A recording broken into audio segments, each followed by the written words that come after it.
What's up guys, what is going on? I hope all of you are having a good time in your lives, even though the weather outside probably doesn't allow us to. It's really warm outside. I mean, I've been sitting in AC, whether it's home or office, and I think a lot of us are also not happy about going to this whole office situation, and not just in India and other countries as well, because apparently a lot of Apple employees are quitting their jobs because they've been asked to come back to office by Tim Cook. And ever since they have returned, a lot of these guys have resigned, and they're apparently not happy about this whole situation. Well, what to say, we don't have any option either. We are here in our studio making all these cool videos for you, trying to help you with all your tech related stuff. And it's Friday, so I'm back here with the Let's Get Techie episode, where I try to answer all your questions in the most interesting way possible. You know the process, it's very simple. Go to the comments box, use the hashtag Let's Get Techie.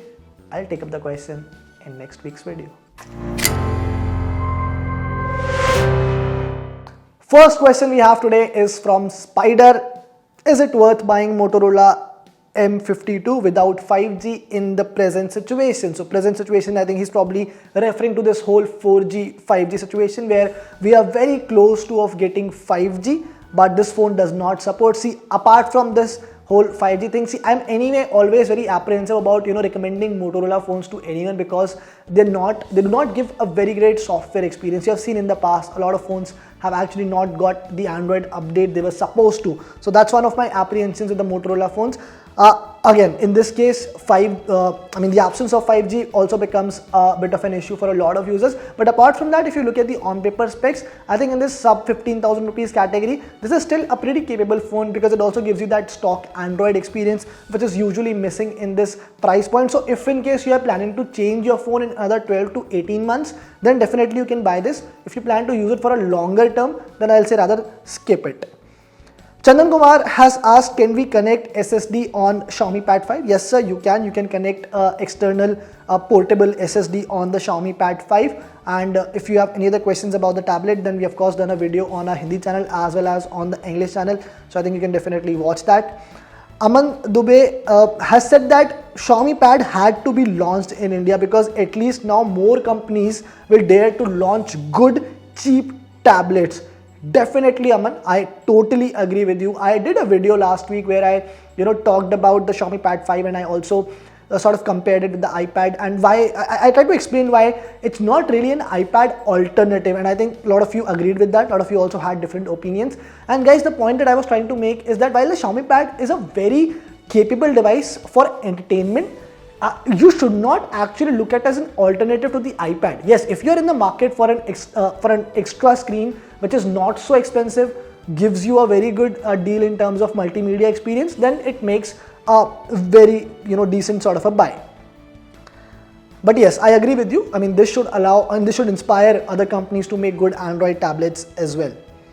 Alfred Yap has asked about the video recording on the OnePlus 10R. So, and he's also asked, does it have any stabilization in 4K recording? Yes, the stabilization is there, but you can also check out the video that we recorded.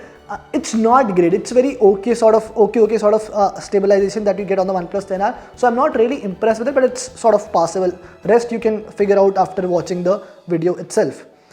TR Emanate has two questions. First one is it just me or the OnePlus 10R looks suspiciously like GT Neo 3? Let me tell you, brother, it's not just you. Yes, these two phones look very similar.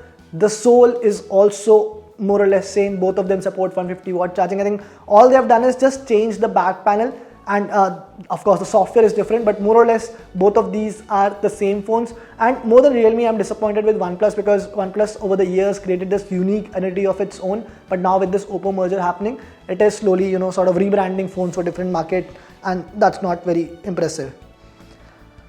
The second question I have from him is, which phone do I think is better, Asus 8Z or Samsung Galaxy S21 FE? See, I put them in two different categories, because Asus 8Z I've always maintained is a very niche sort of product. Not everybody wants compact phones, but there are not too many compact phones out there. So I am slightly inclined towards Asus 8Z, because people who want like a relatively smaller form factor, it is a very good phone for those. S21 FE, the display and cameras are better than the Asus 8Z, but then performance the whole this in hand feel is better on the Asus 8Z. So now you can probably make decide basis that. So guys, this is it for today. These are the questions that I had for this week's Q&A video. For those of you asking about the monthly giveaway, we're gonna soon announce it on our Hindi channel.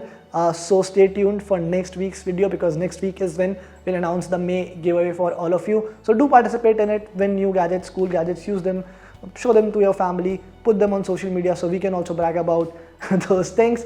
Rest, I'll see you in the next video.